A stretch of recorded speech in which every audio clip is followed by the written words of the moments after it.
In this video, I will show you how to convert ungrouped data into grouped data when the data is quantitative in nature. So I have this data, sales data is obviously quantitative. So I have sales data on 200 customers. So that's my data. I have to group it. So what does that mean? That means I have to put them in bins or groups.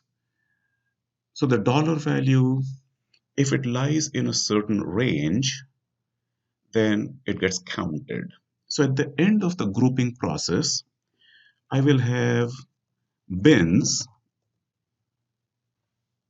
and their frequencies. And the bin will have a lower limit and an upper limit. So bins are also groups. And then the frequency. Now, how do you get the bins, their lower limits and upper limits? So let's work on that. To make it easier to write our formulas, we will first give this range a name. So this range of 200 values, I'm going to give it a name.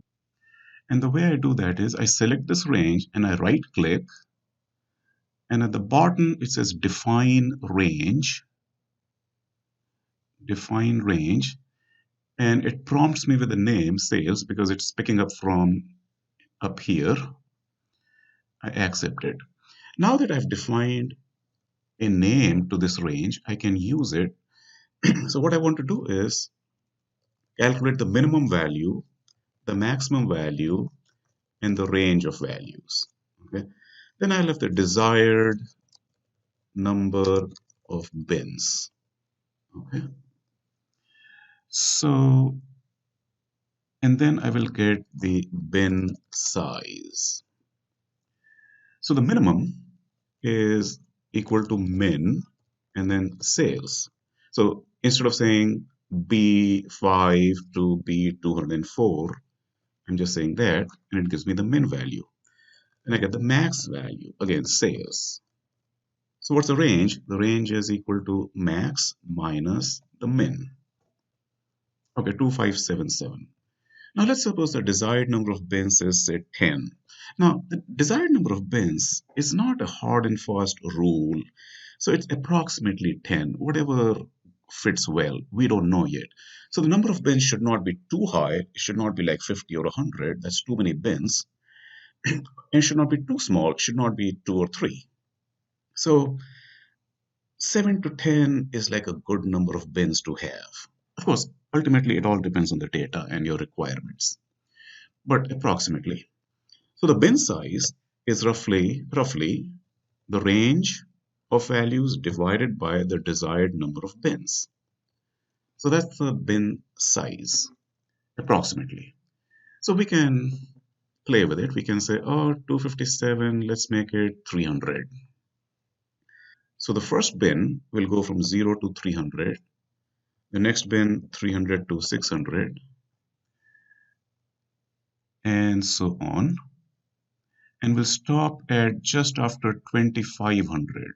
So if I stop here, I will get 2400. If I stop here, I get 2700.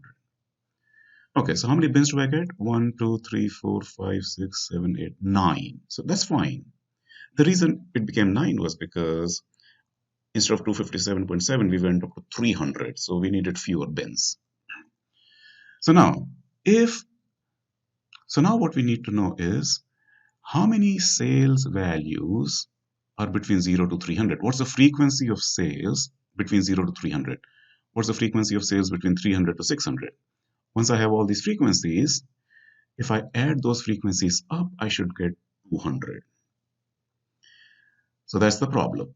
So how do I get the frequency? I put a formula here. So we use the COUNTIF function. I will show you actually two methods. One using COUNTIF and the other using COUNTIFS. So first I'll show you using COUNTIF. So COUNTIF sales is greater than or equal to 0 minus count if sales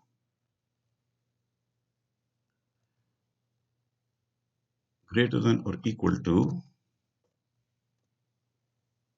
this. So if I subtract the frequency of everything greater than 300 from the frequency of everything greater than 0, I'll be left with the frequency of between 0 and 300. If I copy this down, I'll get this. So the sum should add up to 200. And if that happens, everything is okay. 200. So that's how you can get it. The other method is to use what is called count if S. So in S stands for set of criteria. So sales, comma,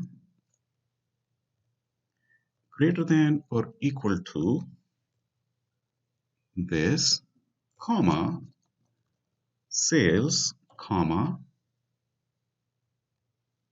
less than this. I get the same answer. Copy it down, I should get the same answer. Sum it, I should get the same answer. So there's a count if and a count if S. You can use either one of them. I think count if S is better because there's only one count if S. Here I'm using two count ifs. So that's how you convert ungrouped quantitative data into grouped data.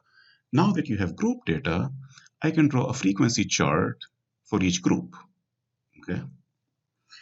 It was not possible to draw any kind of chart using this ungrouped data. So that's the advantage of converting ungrouped data into grouped data. So that's the end of this video.